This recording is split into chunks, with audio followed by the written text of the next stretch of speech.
seorang badut yang ingin melucu, tapi sama sekali nggak lucu. Jangankan orang lain tertawa, saya sendiri nggak tertawa dengan lelucon saya.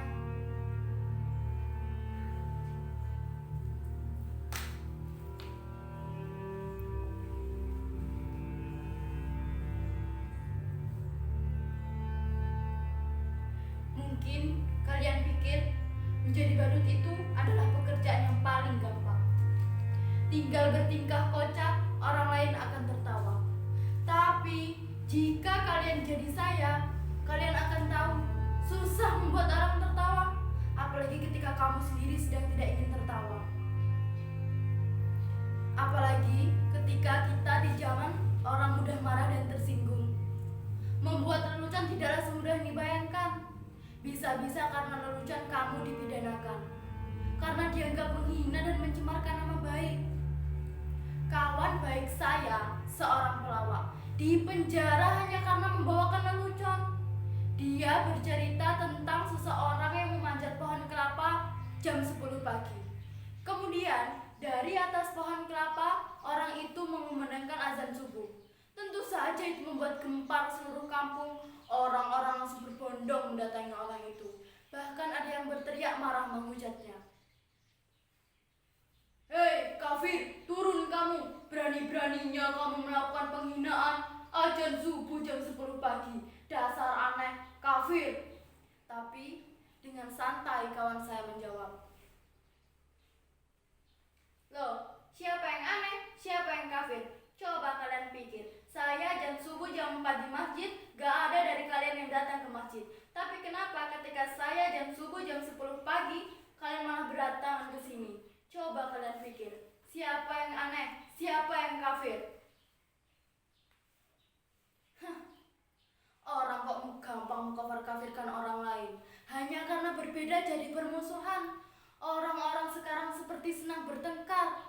Pertengkaran dijadikan komoditi, diperjualbelikan. Bahkan seringkali diberi pembenaran atas nama keyakinan. Ayat-ayat digunakan hanya untuk kepentingan kekuasaan. Makanya sekarang ini susah membuat orang tertawa. Saya jadi badut meneruskan ayah saya. Dulu ayah saya seorang badut, makanya sekarang saya jadi badut. Kan sekarang lagi ngetren itu, anak meneruskan profesi bapaknya. Kalau bapaknya jadi presiden, anaknya juga nyalon jadi presiden. Enggak deh, nyalon jadi wali kota, atau enggak nyalon jadi gubernur. Sudahlah, jangan ngomong ngelantur, nanti saya malah ditangkap lagi. Dulu kata bapak saya, jadi badut itu lumayan enak, penghasilannya lumayan.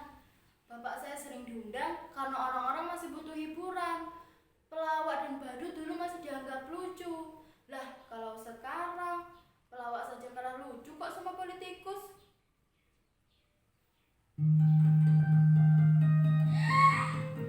Kamu datang, aku gak nyangka loh. Silakan. Maaf ya, tempatnya berantakan. Silakan duduk. Kamu mau minum apa? Atau mau makan? Sebentar ya, saya carikan dulu.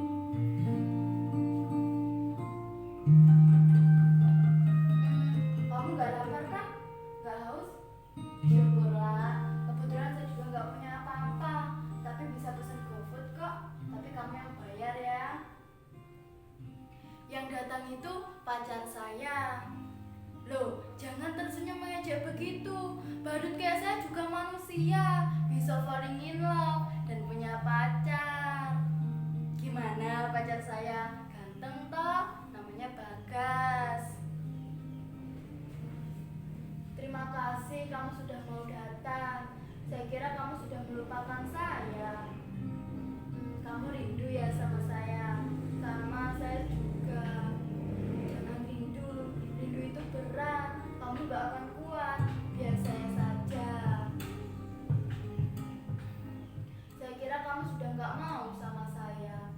Katanya kamu sudah punya pacar baru ya, yang lebih cantik, lebih kaya. Tapi percayalah, apapun yang terjadi, aku tetap cinta kamu kok. Sumpah ku mencintaimu, sungguh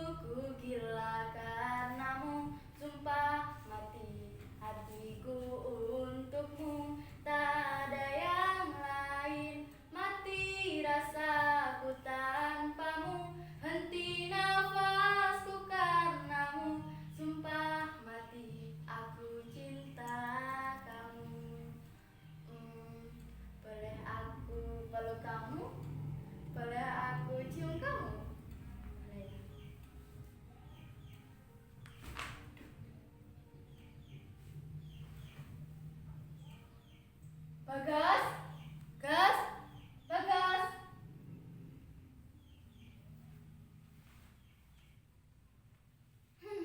Ternyata hanya khayalan saya saja, nggak ada pacar. Saya ini memang badut yang sial, sudah jadi badut, jomblo pula. Nasib saya benar-benar ambyar. Percayalah, jadi badut itu berat. Kamu nggak akan kuat, biar saya saja.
Kenapa kalian menatap saya seperti itu? Apa ada yang aneh dengan penampilan saya? Sudah saya katakan, saya ini orang yang sial, tapi nasib memang aneh. Nasib selalu punya kejutan-kejutan yang gak pernah saya duga. Kalian lihat penampilan saya? Begitu keren dan berlende. Tapi saya tetaplah seorang badut. Saya gak pernah memimpikan ini semua. Tapi barangkali memang inilah takdir saya. Suatu hari, saya diundang untuk mengisi acara pada kampanye partai. Menurut saya, penampilan saya biasa-biasa saja, tapi semua orang yang hadir tertawa. Padahal saya hanya menjentikkan jari seperti ini, semua orang tertawa. Saya hanya menggoyangkan bokong seperti ini, semua orang tertawa. Bahkan ketika saya hanya berdiam diri seperti ini, semua orang yang hadir tambah tertawa terpingkal-pingkal. Mereka terhibur dengan penampilan saya yang begitu bodoh dan tolol. Sungguh, saya nggak pernah merasa setolol saat itu. Kemudian, pimpinan partai itu mendatangi saya, menjabat tangan saya, memuji-muji saya. Katanya, saya ini sosok yang karismatik. Saya punya bakat untuk disukai banyak orang, dan itulah kekuatan seseorang pemimpin. Dia bilang pada saya, sekarang ini jadi pemimpin gak perlu cerdas atau pintar, yang penting disukai banyak orang. Demokrasi membuat orang jadi pemimpin bukan antara kecerdasannya, tapi karena kemampuan disukai banyak orang. Semakin banyak orang menyukaimu, memujamu, maka kamu akan jadi pemimpin. Gak peduli kamu salah atau benar, yang penting kamu tetap disukai banyak orang. Kamu boleh ngibul atau bohong sesukamu, yang penting orang tetap percaya kamu dan menyukaimu. Orang seperti kamulah yang dibutuhkan partai. Kemudian saya didandani necis seperti ini. Saya didaftarkan pilkada. Padahal saya nggak tahu apa itu pilkada. Bahkan saya nggak tahu apa itu beda pilkada dan pilkab. Tapi saya pernah dengar kalau pilkada itu nggak boleh coba-coba buat anak. Tapi kalau pilkab itu nggak boleh coba-coba buat anak. Makanya sekarang ini banyak anak pejabat yang coba-coba ikut pilkada. Saya memang benar-benar bingung kenapa mereka mengikutkan saya pilkada. Padahal kan saya ijazah pun nggak punya. Tapi mereka bilang, tenang saja, ijazah bisa dipalsukan. Jangankan ijazah, kebenaran pun bisa dipalsukan. Dan betapa sialnya saya menang pilkada. Barangkali zaman memang sudah gila. Mereka memilih saya karena dianggap bisa menghibur mereka.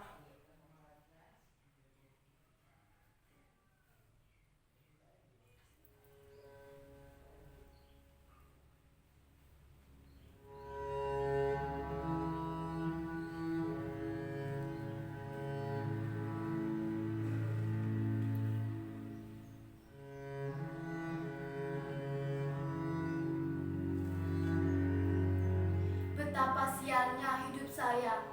Dulu jadi badut, jadi pemimpin pun tetap jadi badut. Badut yang mereka bisa atur, badut yang bisa membuat mereka terhibur.